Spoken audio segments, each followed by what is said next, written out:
एक शख्स ने पूछा ये शहे उक्दा कुशा से, मेराज में क्या फर्क था अहमद से खुदा से। गोया हुए यूं तब लबे एजाज नुमा से,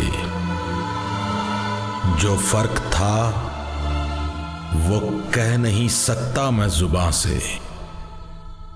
एक पर्दा ही पर्दा था, रहा था न जरा फर्क।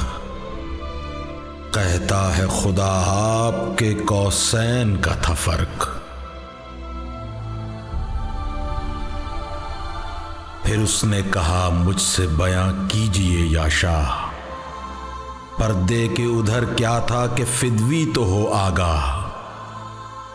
हंसकर यही फरमाने लगे सैयद जीजा, कुछ था अक़बे पर्दा न जुज़ कुदरतिल्लाह। असरार इलाही को भला क्या कोई जाने, अल्लाह मोहम्मद के सिवा क्या कोई जाने।